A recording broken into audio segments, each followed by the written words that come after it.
Good afternoon, everyone. My name is David Curry, Vero Beach Police Chief, and I have some information to share with you this afternoon. We're investigating a homicide investigation.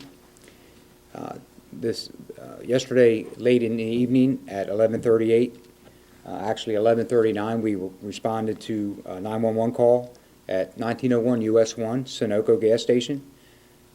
Call reporting a homeless male with a knife trying to stab her husband at a Sunoco, again 1901 US 1. Suspect described as a white male wearing a green shirt and jeans, and then the caller hung up. At 11:40 p.m., the first Vero Beach police officer arrived on scene. Officer reports that a male subject is down with a gunshot wound to his chest. The male with the gunshot wound is identified as Robert Stephen Rock, age 53, date of birth 11/26/1962, and again, you do have his photo. Let me tell you as well, we've exhausted a number of measures to find a next of kin. That's why we had not released his name until now.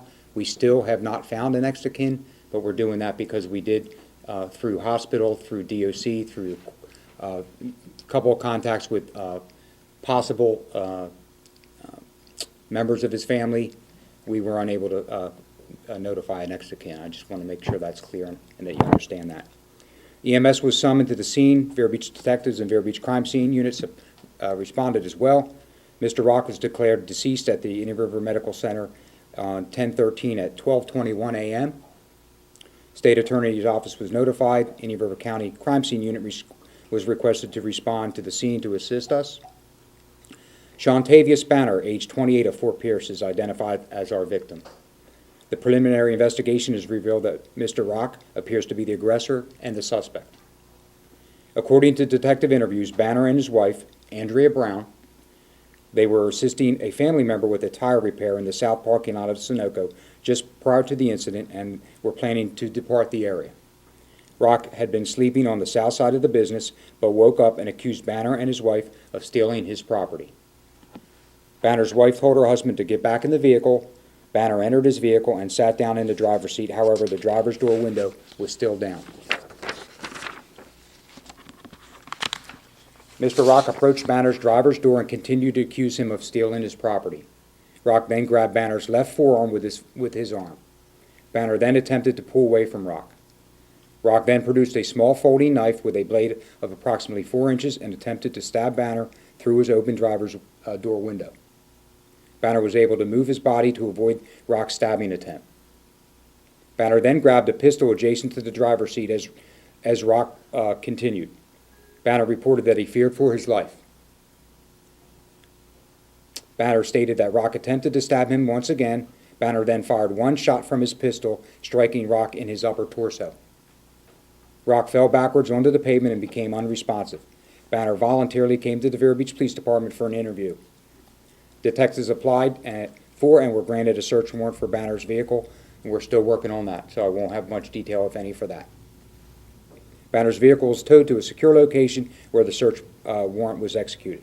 Banner holds a valid driver's license. Banner holds a valid Florida concealed weapons permit. Rock was transported to the District 19 Medical Examiner's office in Fort Pierce, Florida, with an autopsy scheduled for this afternoon. I believe that's taking place as we speak. I'm going to share some additional information with you, and then I'll certainly take questions. Mr. Rock, preliminary information, because we're trying to get this for you for this 2:30, but we have a number of arrests that have been made in this county, including the city, on Mr. Rock. We have an arrest of battery, disorderly intoxication in September of 2013. Another disorderly intoxication in November of 2013. Battery on LEO in ×2, and that was our agency. He kicked and spit on our officers. That was November of 2013. Resisting an officer with violence, again in 13. A Baker Act in December of 2014. Criminal mischief charge in August of 2015. Another criminal mischief in 15 as well. Harassing phone calls, October of 2015. Trespass warning, November of 15. Aggravated assault, 11 of 2015. And an open container charge, which was just on the 16th of September by our agency at Young Park. If you're familiar with Young Park, it's off of Indian River Boulevard by the river. We arrested him for open container under our ordinance, and he was actually just released Tuesday the 11th from that charge, time served. Going back to the ag assault, November of 2015, that involved our agency as well, and he had produced a knife and threatened a female there in that incident, hence the arrest.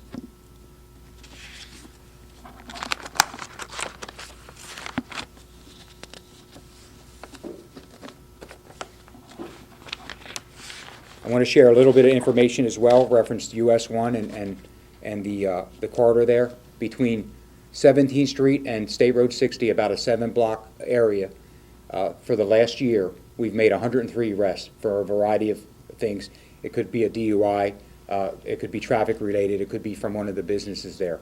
But I can tell you as well that of those 103 arrests, 35 were of transient individuals, and most of them were for trespass warnings during that year period of time. I'll go ahead and take questions and hope to answer what I can. Did Mr. Banner leave the scene and come to the police department, or did he stay at the scene and you? He stayed at the scene and then he responded back voluntarily. Yes. Why do you have such a problem with homeless people? Well, I don't know that I would call it a problem. I think we definitely have transient and homeless individuals, not any different than any other community. In fact, we all know that it's a lot worse in larger communities and even other communities our size.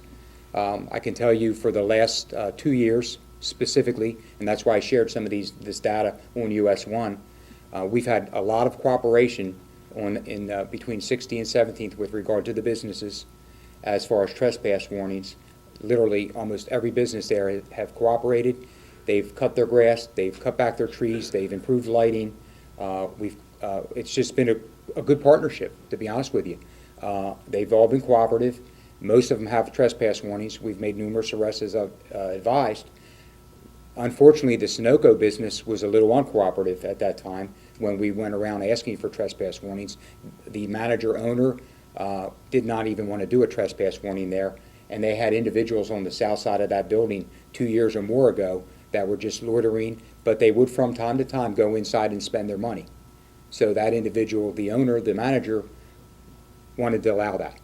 Against our better judgment, we finally called corporate, we talked to them further, and he finally gave us a trespass warning for that business thereafter. It took some time, but it was selective, meaning he would rather us just do it at nighttime when the business was closed. He would be okay with them, once again, being on the south side, loitering. We drive by, and we essentially couldn't do anything. And we wanted it for the daytime hours. He did not. He still wanted them to come in and purchase goods, if you will. So it was, again, only for the nighttime hours.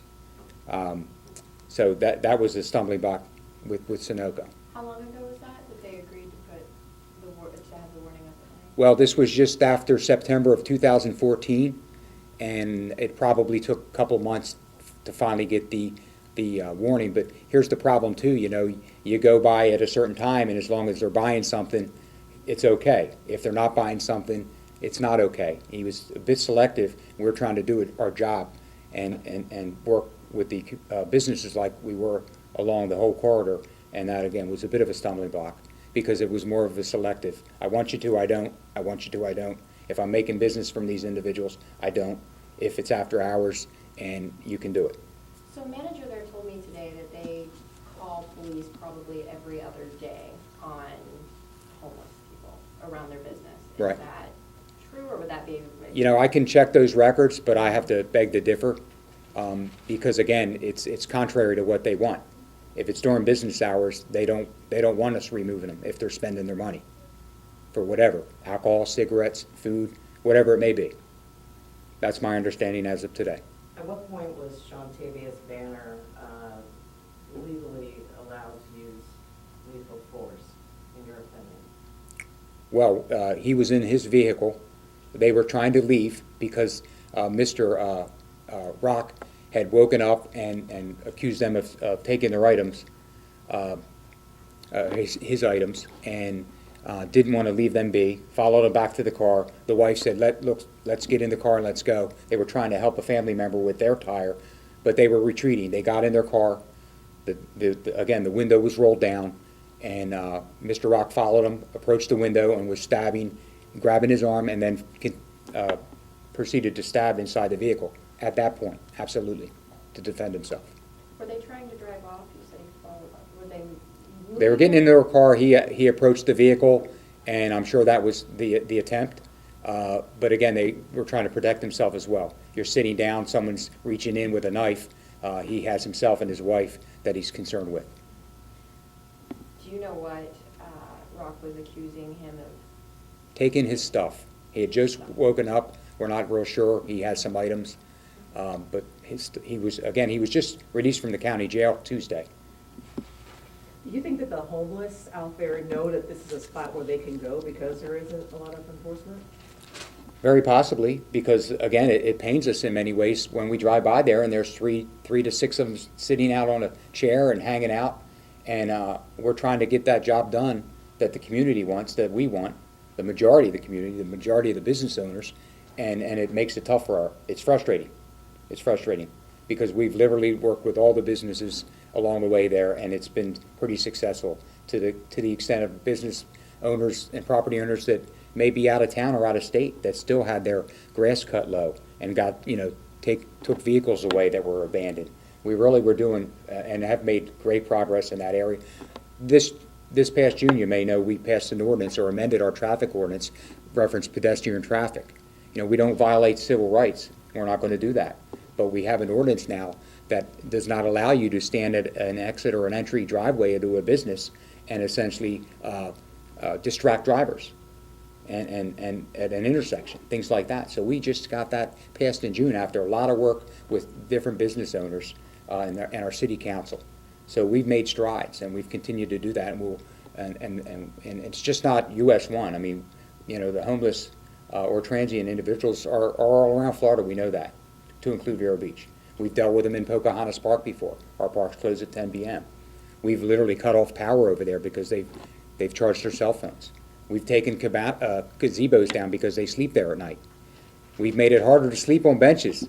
And benches are uncomfortable to begin with, but we put dividers in the middle so you can't necessarily lay down. We've done a number of things over a period of time to include numerous foot patrols and closed patrols by our officers here at the police department. And as you can imagine, we were there within a minute last night. I think one of our officers was like a business away. So we're very responsive.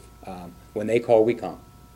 But literally nothing you guys can do during the day if you drive by and there are people outside loitering, because nothing your officers can do during the day.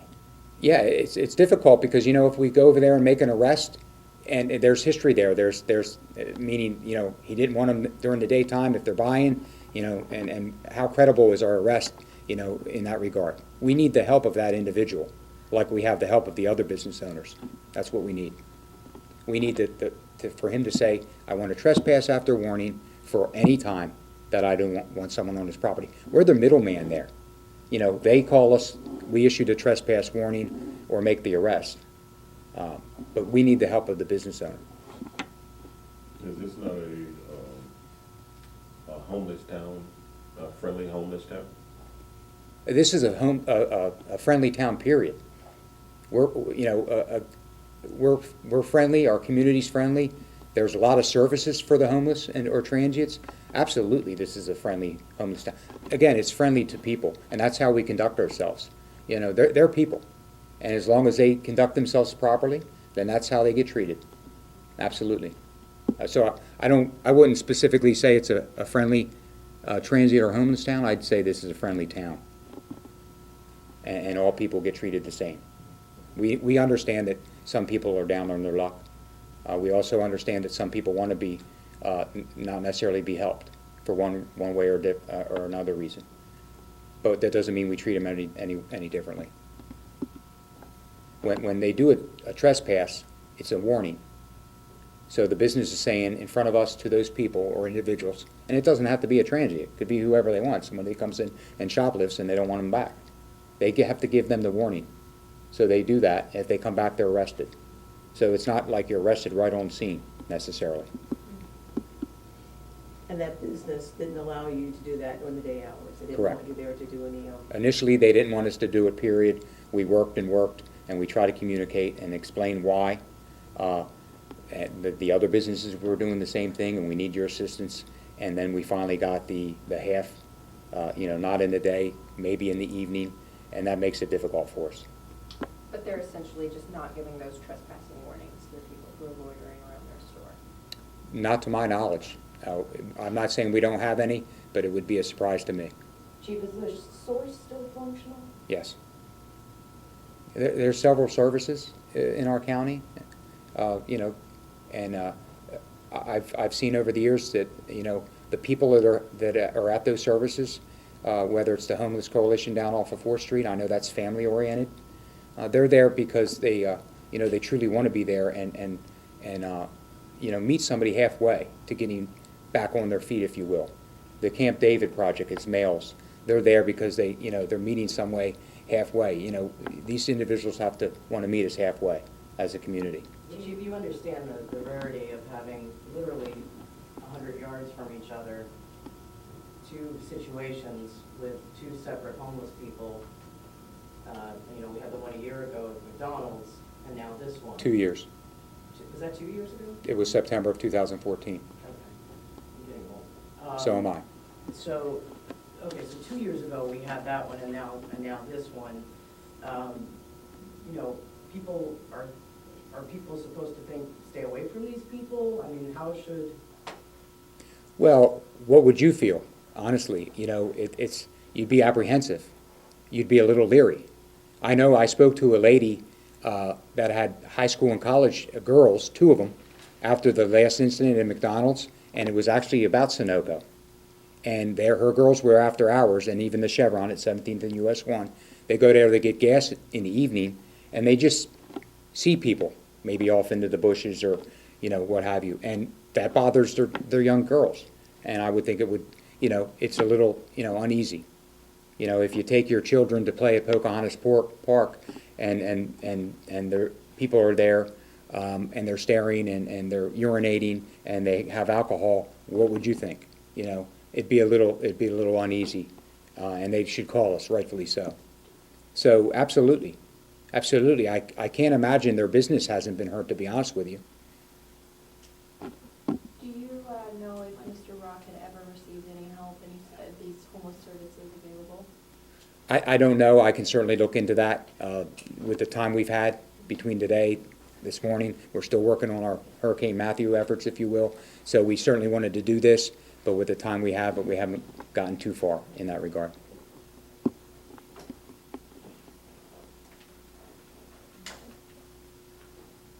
Any other questions?